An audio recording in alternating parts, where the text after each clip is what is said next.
Ladies and gentlemen, thank you so much for joining us for the next session. I may announce it. I'm here to represent Campus Tivoli, one of the cooperating partners here at this event. Campus Tivoli is the political academy of the Austrian People's Party. We are a think tank as well as a training institution, and we bring together expertise and politics on the most pressing issues that shape political decision makers today and in the future. So without further ado, I may present the next panel to you on the views from different European regions. First of all, Benita Ferrero-Waldner, who is a diplomat and a former European Commissioner for External Relations and European Neighbourhood Policy, as well as the former Federal Minister for Foreign Affairs of Austria. Thank you so much. Richard Bruton, who served as Minister for several ministries in Ireland, for the Gael party. Economist by training, he has worked for the Central Bank of Ireland and the Economic and Social Research Institute.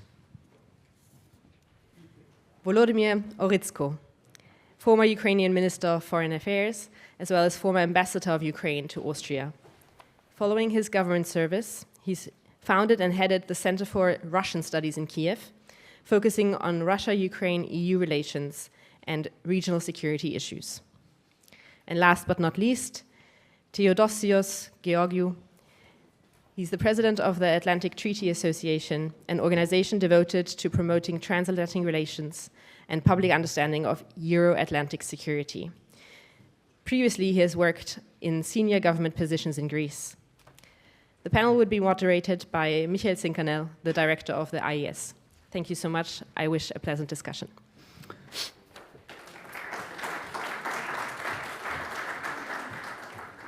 Thank you very much, Laura. Thank you for cooperating with us in hosting this 29th European Forum. Dear ladies and gentlemen, it's my great pleasure to moderate this panel discussion, different views from European regions, from European countries.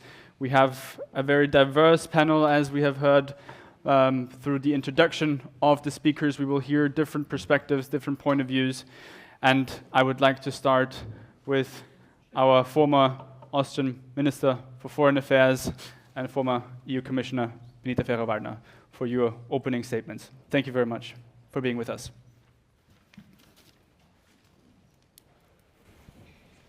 Thank you very much. First of all, dear President of this institution, thank you very much for having me. Mr. President Yushchenko, it's a pleasure to see you here, and I thank you for this wonderful speech. Dear colleagues on the panel and distinguished colleagues, students, it's a pleasure to be here. Although at a certain moment when you speak late, then of course many things will be there that we have to repeat. But please, it's also important to also, as somebody say the same things than the others in a different way.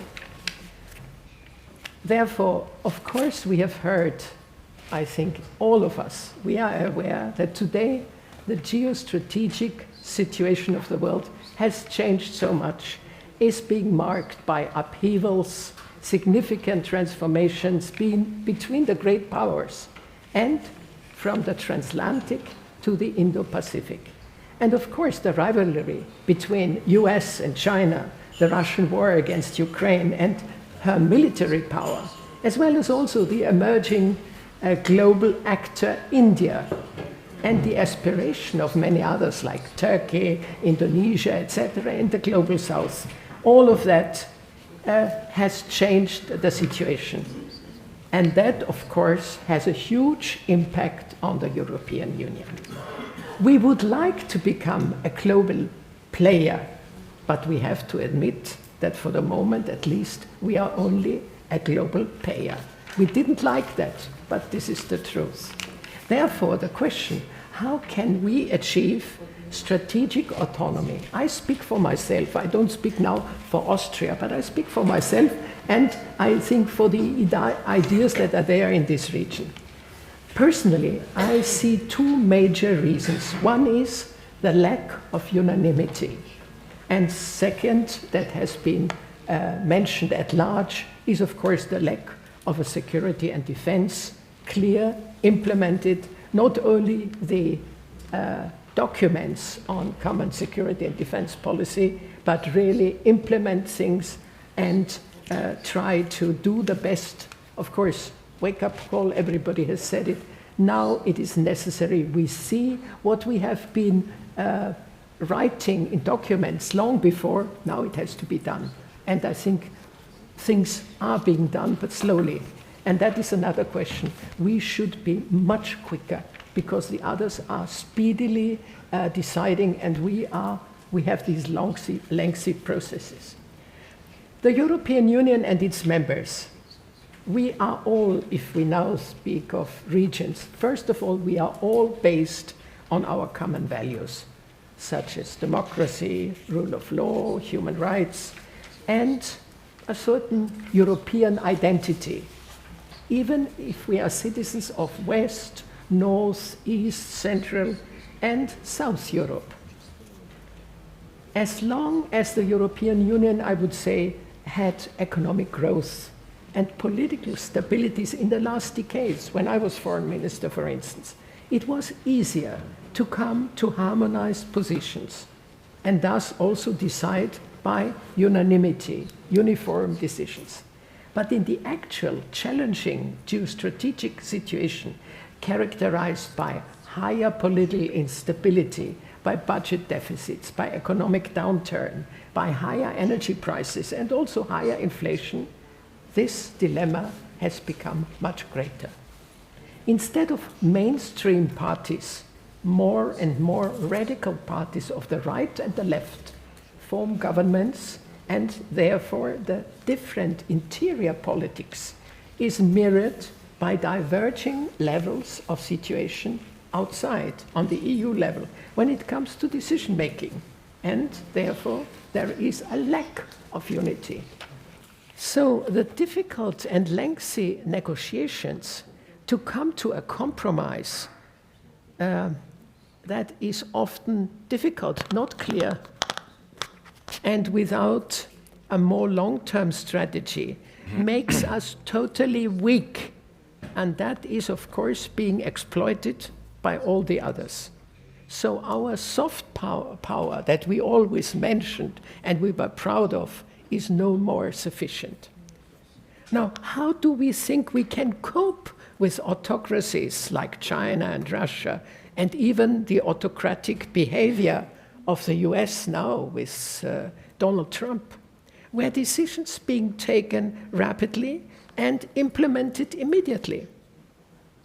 Besides, I must say, if member states have domestic problems, the optimism is sinking, and the social media are reinforcing that. So pessimism is the prevailing feeling, and this is immediately projected to the level of the European Union, not so much to the national level from where it really comes.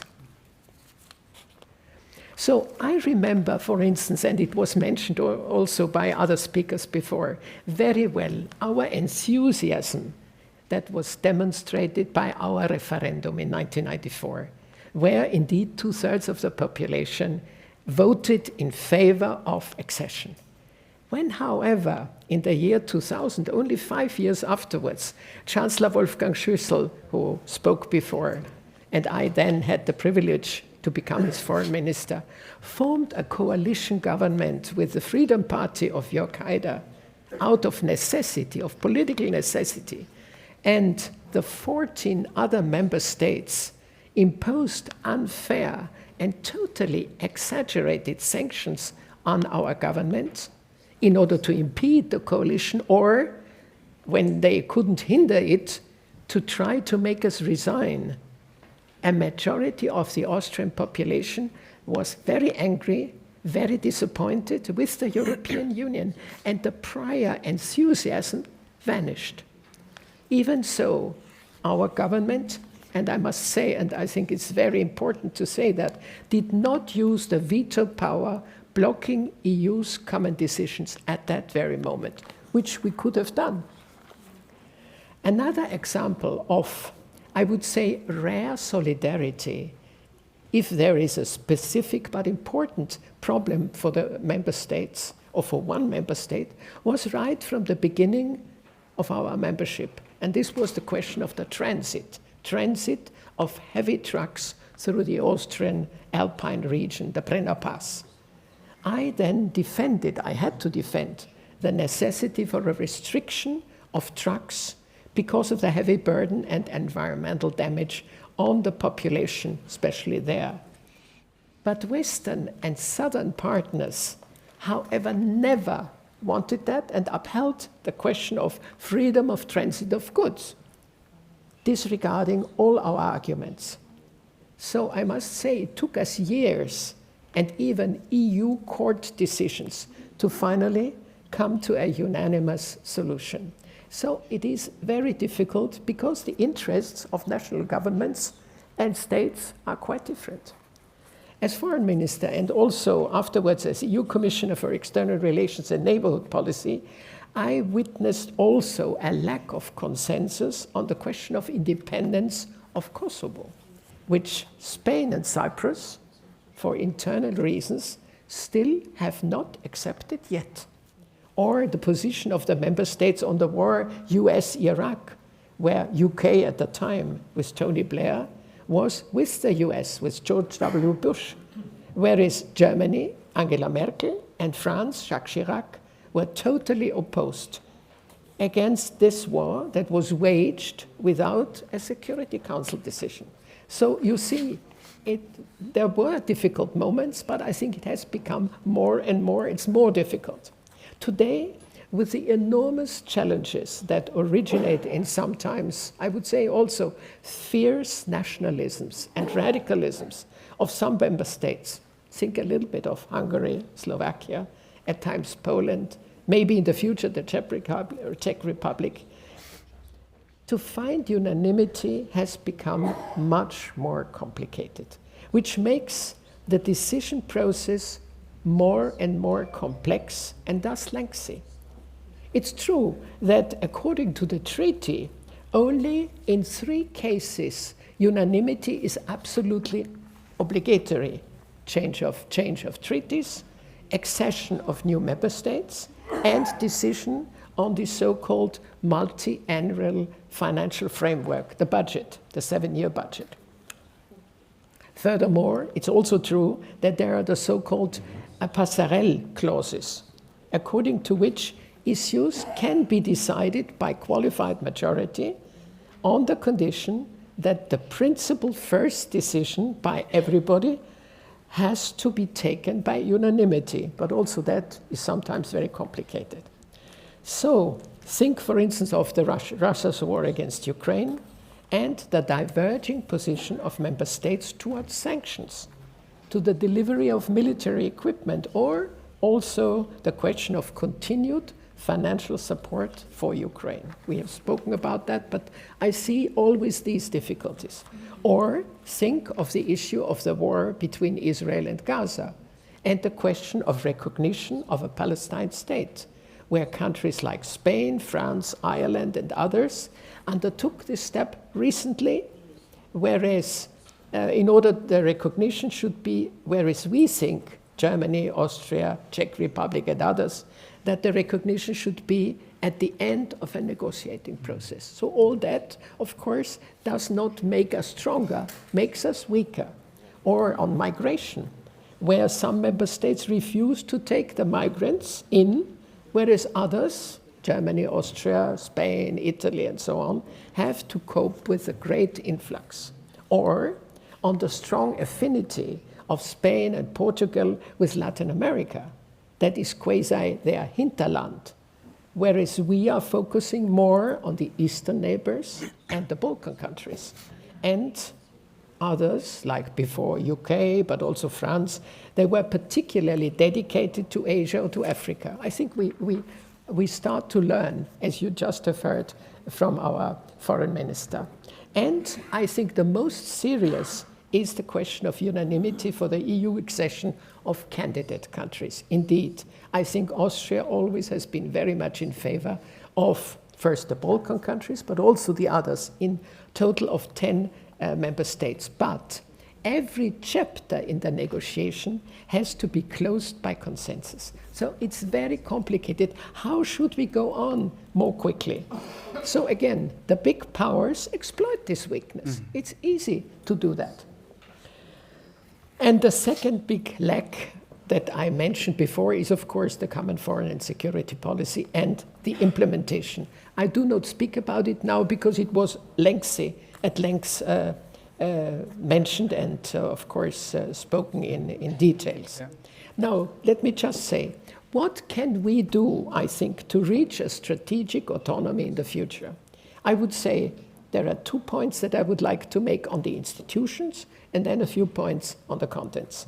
On the institution, I think we should be much more clear to go with qualified majority, even if it's difficult for some. And in that case, for instance, with member states, we should go for this idea of a gradual accession. That means member states that come new, come in some cases, but maybe are not full members. And with that, I think we could also decide by qualified majority. And the second point on institution I would like to make is an instrument that we nearly do not use, and that is the so-called reinforced cooperation, where 1/3 of the member states can progress on certain issues, like Schengen, like the euro, if and when the others that have to stay behind at the moment can move up if they are ready and if they are prepared to do so. I think this is a possibility. We do not use it, but we should. It's in the treaties, so no problem to use it. On the contents, very quickly, I must say, of course, Wolfgang Schüssel, my boss, my former boss, of course, already mentioned it. It's first and foremost the economy. I also think the same. If a country is strong and if the European Union is strong, indeed, we are a strong union and we can do much more. That means increase competitivity, reduce overregulation, and abolish too much bureaucracy that we do have now. And then, of course, question of security and defense capabilities. We have spoken at length at that. Then I also thought improving and enhancing innovation, science and technology, find the right sources for special metals, rare earths, all that what is missing at the moment. Negotiate more free trade agreements to somehow compensate Trump's tax policy with many other partner countries, for instance, the Mercosur.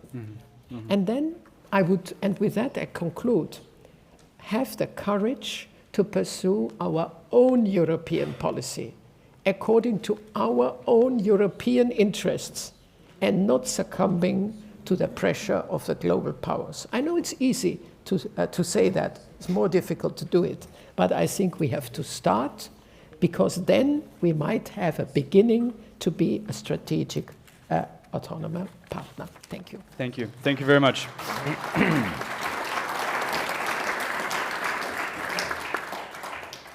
Thank you very much, especially for also elaborating on this lengthy and complex process when it comes to unanimity, when it comes to the accession process. I have one very quick follow-up question in that regard. If I do remember correctly, and you pointed it out, closing and also opening every chapter is also part of this unanimity vote. And I think there are in total 150 or even more times the EU member states have to vote when it comes to the accession process. Is the qualified majority here the way to go to avoid that the same mistakes that have been made with the Western Balkan countries in their accession are now being made when it comes to Ukraine and Moldova? I personally think so. I think we have to go forward. We want to do it. We have the political will, as we say, but then in reality we don't do it. So that would be a possibility to overcome the difficulty. Yeah. Yes. Yeah. Thank you very much. I would like to hand over the floor to Richard Bruton. As he has been introduced already, you have had various positions in the Irish government over the last 4 decades. I think you have served in total in 5 different minister positions, amongst others, Minister of Education and Skills, but also for communication, climate action, the environment, but also for jobs and enterprise and innovation. Richard, thank you very much for being with us to share the Irish perspective. Please give us also your remarks. Well, first of all, thank you very much for having me, and I feel somewhat humbled to be among many exalted people who served at very high level in foreign affairs, defence, prime ministers, where my ministries have never been in those spheres. But yet I'm a huge believer in the European project, warts and all, and we've heard a lot about its warts. It is such, as Chancellor pointed out, it is an extraordinarily successful project where global challenges are being met by sharing sovereignty. It is a fantastic institution, and we must value it. I suppose come from one of the 4 neutral countries, Austria, Malta, Cyprus, and ourselves, the only remaining since Sweden and Finland joined NATO. And I think the first thing that needs to be said is that, the changed security environment, which we've all heard about, and I'm not going to repeat, it has dramatically changed the position of neutrality in many ways. 3 ways in particular. First, I think it has undermined what would have been the traditional marks of neutrality going back to the Hague Treaty of 1906, where belligerents were very clearly defined, boundaries of activity were clearly defined. Clearly in the world of hybrid war, that sort of neutrality is completely gone. The second element is that no neutral country can hope to have an independent security and defence policy. The concept of independent operation in such an interconnected world has completely gone. And the third point, which is important for Europe, is that weakness in any one of the links in the chain can weaken the entire European system. And we as a small country, for example, we have a maritime area that is 10 times the size of our land area. It has some very important strategic resources in it already, such as communications infrastructure. It has a massive potential for renewable energy to reduce our dependence on fossil fuels. And the level of surveillance and oversight of that asset is way deficient in our case. So, I think the point I would make about neutral countries is no neutral country can any longer afford to step back and pretend that we are our own island. We have to be completely engaged. And I think in Ireland there has been a lot of debate from before the Ukraine war about the need to step up and take our responsibilities seriously. There's a bit echoing, I think, what the Secretary General said earlier. There have been many good policy papers and discussion. The issue now is implementation and the level to which we both invest strategically, but also cooperate in the collaborative structures that Europe has provided for us. The second point I would emphasize that security is not just a military matter alone. The vulnerability of our energy systems, of our health systems, of our political system, these are all elements of our security. And any robust security strategy has to address those. And I absolutely agree with President Yushchenko when he said that no country should fail to have security as a national priority. It should be one of the key issues, and I don't think that is yet the case in countries like our own. And I think to change that, what's crucial is citizen support. And I think a number of speakers have emphasized that.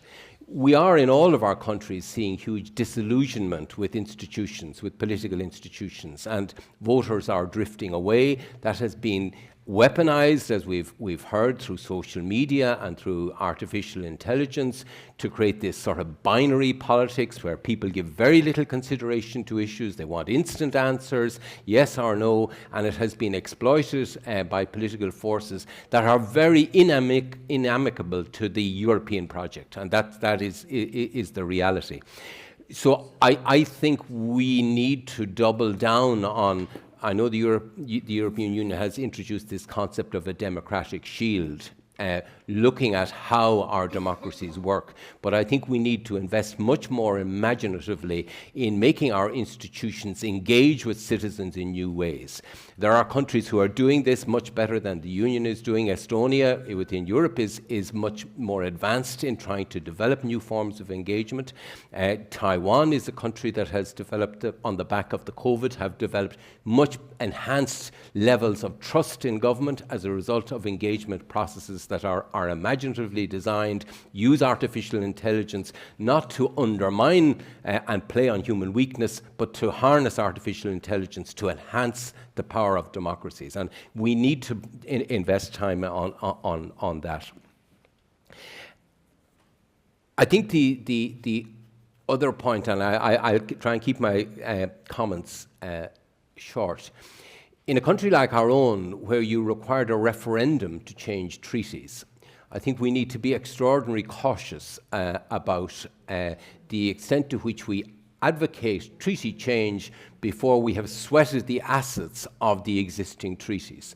And I see the white paper, which recognizes the position of neutral countries and talks about the open architecture and the variable geometry, which it advocates for. I think that is really important because if our citizens are confronted with a choice that they haven't been prepared for around treaty change, I think it would be very hard to win that.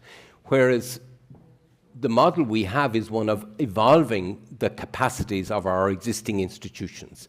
And I think a lot of what is in the white paper is pointing the path down that way. But we're only at the foothills of the level of implementation. So I would warn against trying to put, as I would see it, the cart before the horse of forcing treaty change before we've exploited the capacity of our existing treaties. Because we, citizens, and I don't think Ireland is alone, and I think there are many who would weaponize the unease of citizens facing into treaty change. So I think we need to be cautious around that. But the last thing I think we need to end on a bit of a note of caution, and I'm a big music fan, a big fan of Leonard Cohen, and his great anthem ends with the line, there is a crack in everything, and that's where the light gets in. And I think we need to look to that light within the European Union. Things are depressed now. You see the way in which these global power politics are trying to destroy multilateral institutions like ours. We need to double down on the importance of the multilateral approach that's at the heart of the European project, not undermine what is now called soft power. I think we've seen some of the decisions, for example, in the UK, where they enhanced defence spending at the time they cut their investment in overseas aid. I think that is not the direction we need to be going. I think we need to position ourselves very, very clearly, not as trying to be a rival to these power brokers and transactional politicians. We need to double down on the core value of resolving global challenges through shared sovereignty and common approaches and new innovative tools to address these challenges. And I think that's something that I think Martin at the very start of this thing said, don't allow our vision to alter. And I think that was a very strong point. We need to stick to the strengths that this project has already brought, and in this darker time, double down on those important elements. Thank you. Thank you. Thank you very much.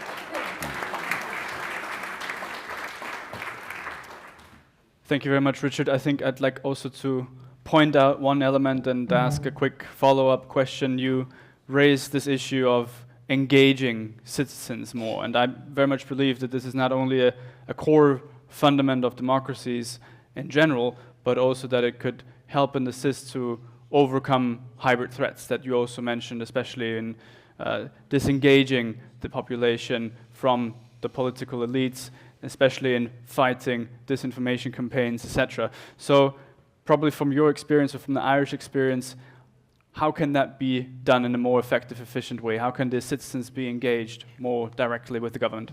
Well, we have been quite experimental in some ways. Some of the biggest changes, such as removing the ban on abortion from our constitution, was done through what was a citizens' assembly, 100 people selected at random to address this very thorny issue in a Catholic country like our own.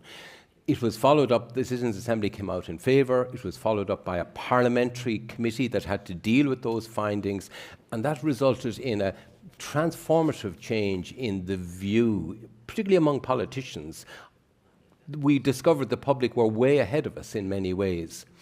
And my own political group has set up a policy lab, as we call it, which is all about bottom-up engagement, not just within the party, but reaching out beyond the party to look at, day-to-day experience of people who work at the coalface and bring that to bear on policy formation.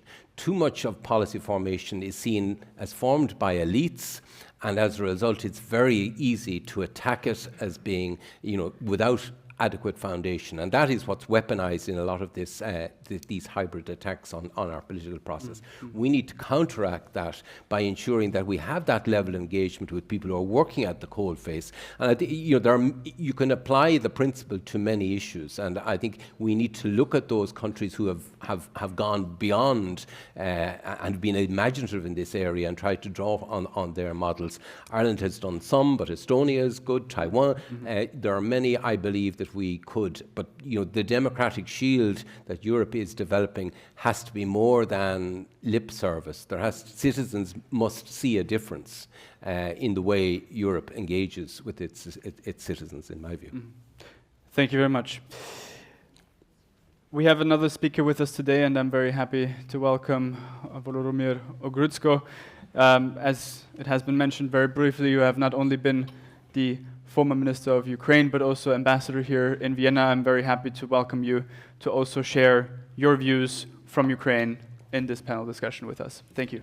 Thank you so much. Good afternoon, everyone. I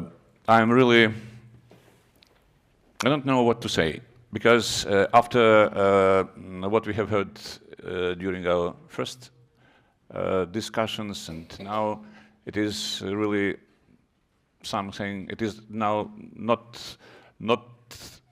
easy to add something. Look, but probably I will start with allow me to say some sentences in German.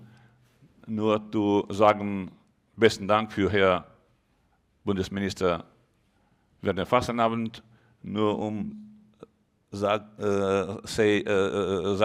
Dankeschön für liebe Frau Bundesministerin. Ich war 5 Jahre hier Botschafter und ich kann Ihnen sagen, das waren die besten vielleicht Jahre in meinem Leben. Und ich habe nur bedanken, dass die Kollegen, die damals in der Regierung waren, verstanden Ukraine und wir verstanden Österreich. Madam Ambassador, remind very difficult part in the Austrian history when, due to the combination of the governmental coalition, practically speaking, Austria was blocked diplomatically in Europe. I remember that you, Madam Minister, was not allowed to visit European capitals, and you use mass media to bring Austrian position to the European audience. Then I was Ukrainian ambassador here, and one idea came to my mind, and I proposed to our leaders in Kiev to invite you to pay a visit to Kiev. That was a sign of Ukraine's solidarity with Austria. And I do believe that it is another sign that we are really in common, that we are Europeans and must see the future from European point of view. Look, Mr. Zinkanell instructed me that I should not speak more than 10 minutes. So I have prepared only 4 main points to be in line with these time restrictions. So allow me to start. And my last, practically speaking, I would like to address you and to ask Europeans to think about 4 very short ideas. Probably I will repeat what just Madam Foreign Minister said, because this first point is, dear Europeans, let us speak with one voice. Look, and that is why I would like to thank Donald Trump, because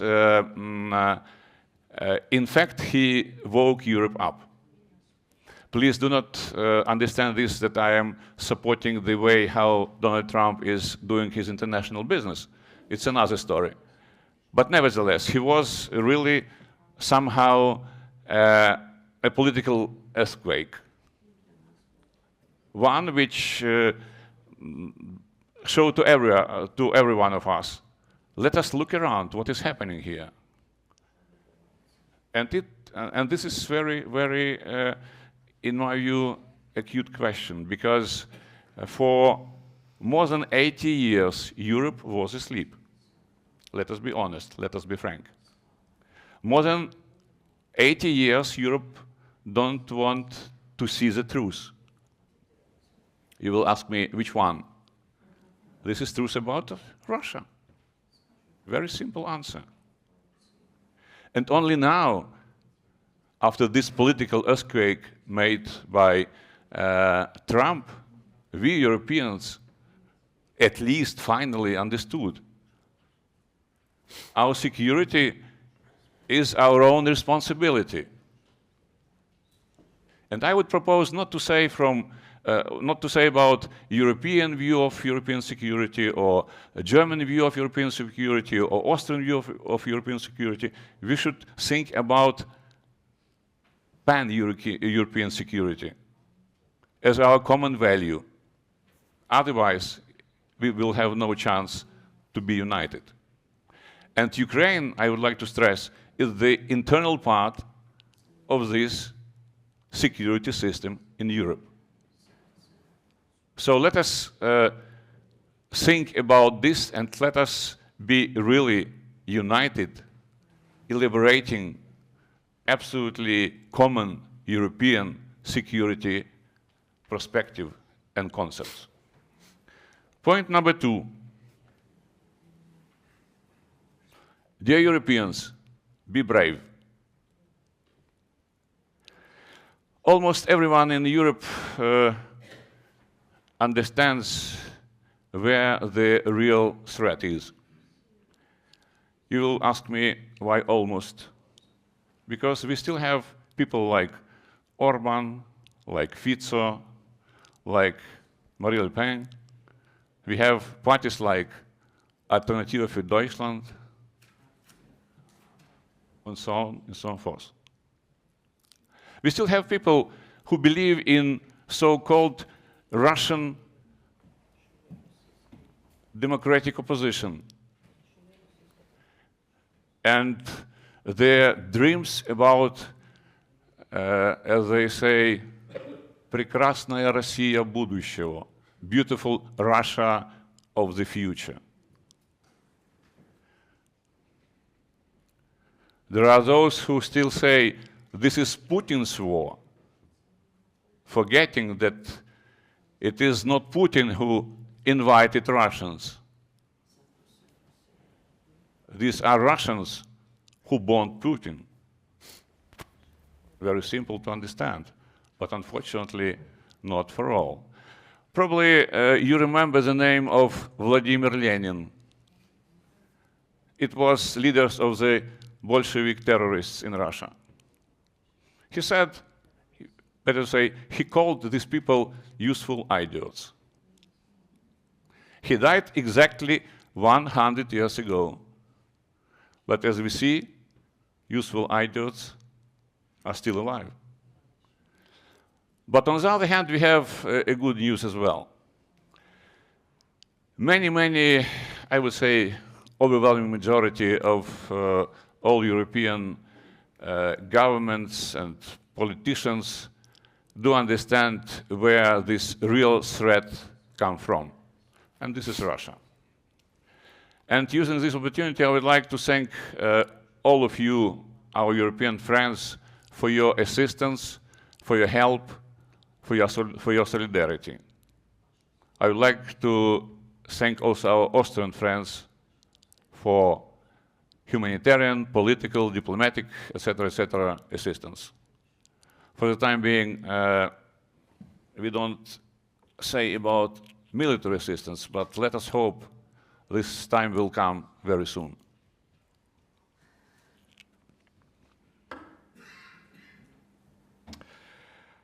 Look, what is lacking? In my view, there are two things: speed and political determination in decision making. I will give you two simple examples. What President Yushchenko just mentioned in his brilliant speech, two elements. One, long-range missiles to destroy Russia from inside. This is absolutely important issue. Second point, Russian frozen assets in Europe. Look, I'm sure that these both problems will be solved. The point is when. Because you should know every day of delay means, in our case, new victims, new casualties, destroyed villages, destroyed cities. I have counted on my phone since we started our discussion today, and I have the possibility to see how many attacks being held on Ukraine every hour. I counted 17 from 9:00 of today. 19 attacks on Ukrainian cities. So this is the price of delay. That is why my appeal to you, dear European friends, is very simple. Be brave. You have very good example, and this is Ukraine. My third point. Dear European friends, please do understand that the era of disarmament is over, as well as the era of neutrality. You cannot be neutral while discussing the question of your security. We are or white or black in this particular issue. There are no gray tones.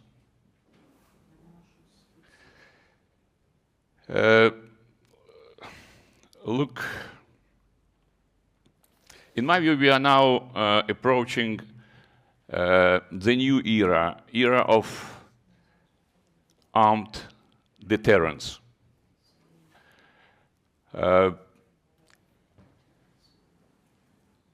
Between European democracies and barbaric Russia must be a defensive wall. It should not be unarmed observers. This forms functioning without any results. In my view, it should be big armed forces with absolutely clear means of deterrence, including nuclear ones. Why? Look, Russia deployed some weeks ago nuclear missiles on the Belarusian territory. What was the European answer? Zero. Absolutely right. Why? Why shouldn't we deploy European nuclear forces not far from the Russian border? In fact, it should be really a powerful defense wall to show Russia you have no chance to attack anymore. And one more important issue, deployment, it is not use, not necessarily use, but it is very good and very understandable element of this deterrence. And another point I would like to stress what is misunderstood here in European countries.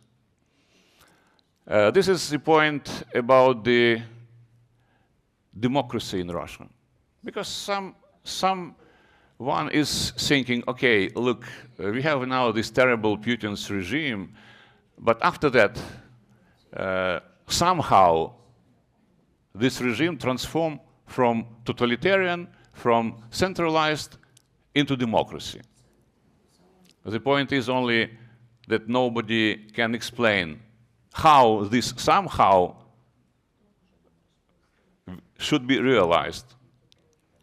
In my view, it is absolutely impossible issue, because Russia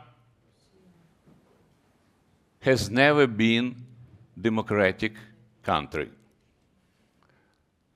Look, centuries which European nations spent becoming more and more democratic, Russia spent becoming more and more autocratic. This is the real situation of today. Look, you cannot come back to the place where you have never been. Russia has never been in this democratic place. Please tell me 10 years in a row when Russia was democratic, starting with 14th century when Moscow Principality was created. I see the reaction, it was no such a period of time. So that is why let us forget about this Russian fairy tale about Russian democracy in the future. In my view, it will be possible probably in 3 or in 4 generations after that. And this is also a very important thing for you to understand. Please not believe in Russian fairy tales. Herr Bundesminister sagt mir, ich muss schon zum Ende kommen. Noch 2 Minuten, wenn Sie gestatten. And another point, dear friends, dear European friends, please have a strategic look in the future. What I mean, and I can only repeat what President Yushchenko just said. Russia is entering his final stage of development. Because combination of internal and external factors shows that it will not be in a position to come together, to keep this country together. First, Russia will lose this hot war, then it will lose second Cold War. You will ask me why. Because its very weak economy will not withstand with the new arms race, which has just begun. And finally, dear friends, another 30 seconds. Some days ago, I have seen a short video on TikTok. It was a young girl, 6, 7 years old. She spoke English and said literally 3 sentences. Big Russia, big problems. Small Russia, small problems. No Russia, please. No problems. Absolutely. Absolutely. Absolutely. But dear friends, remarkably, this young girl was not Ukrainian. Thank you. Thank you. Thank you very much. Thank you very much, Mr. Ohryzko, for your remarks. Due to the lack of time, I won't be asking you any follow-up questions, Okay. although I would have many. But I'd like to hand over the floor for some final remarks from our dear colleague, Theodossios Georgiou, President of the Atlantic Treaty Association. We at the Austrian Institute for European and Security Policy are the Austrian partner and the Austrian chapter in this association. Thank you very much, Theo, for being with us and for giving us also your thoughts and your remarks on this discussion. I have asked the organizer to speak from the podium because I like to emphasize the difference. These people there, the president, write or continue write history. Me, I'm not an historian, but my mission is to convey to the people the history, to convey to the people, the messages from the history. I represent the Atlantic Treaty Association. It's an association with the name Atlantic Treaty because when founded in the year 44, means 70 plus 1 year ago, put together the Atlantic Council, an association of different countries, member of NATO, and has established, because the 3 wise men of NATO has provided, the Prime Minister of Canada, Pearson, of Italy and Norway, has provided the first report to the Secretary General of NATO in this year, in the beginning of NATO, 3-4 years after NATO has established, for the non-military cooperation of NATO. And they have emphasized that NATO need to look to the citizens with through channels.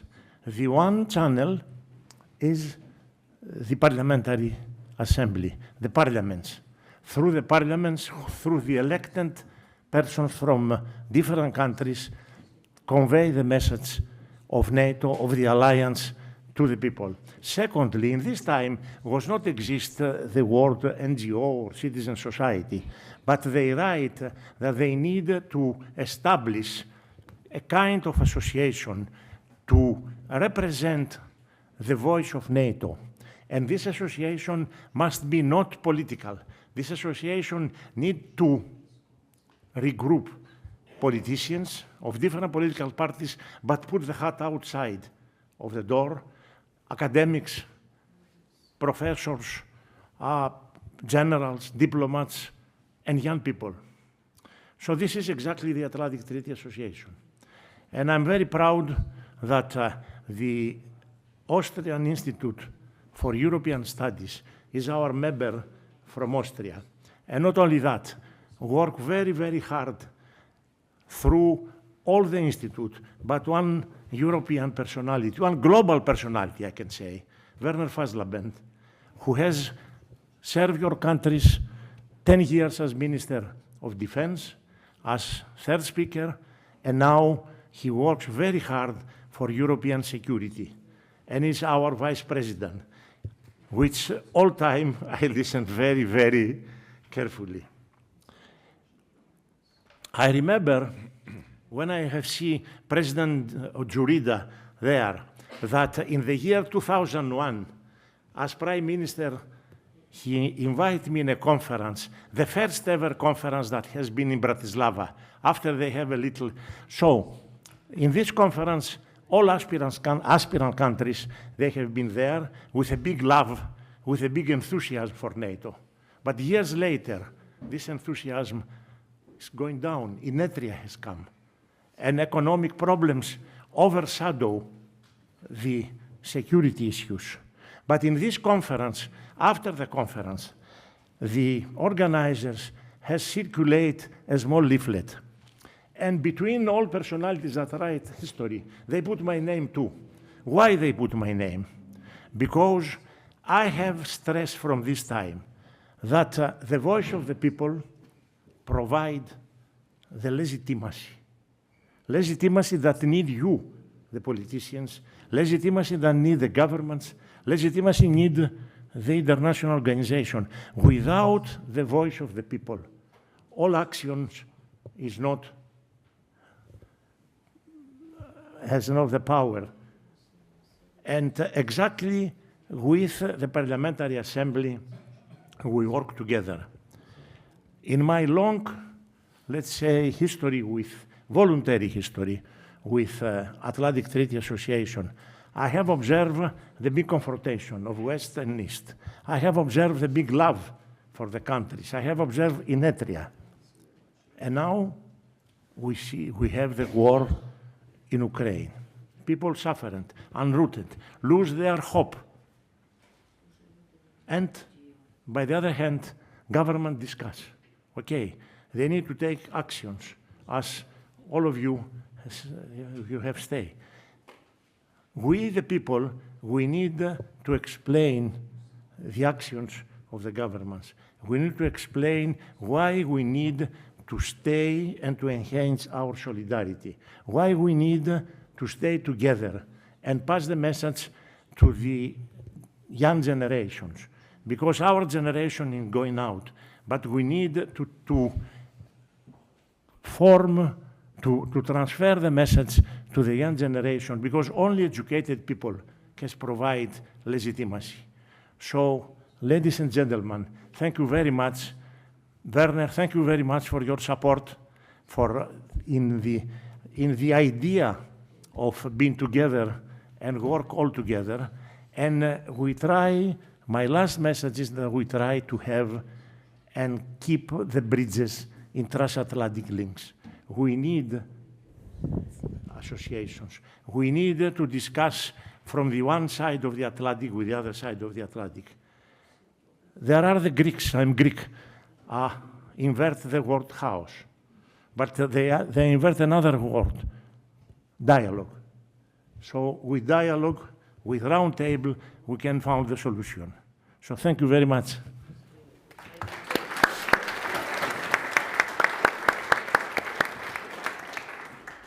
Thank you very much, dear Theodossios, for your remarks and for this call for action, which I believe is also certainly something extremely important for our European responsibility. Please, ladies and gentlemen, join me in giving a big round of applause to our excellent speakers.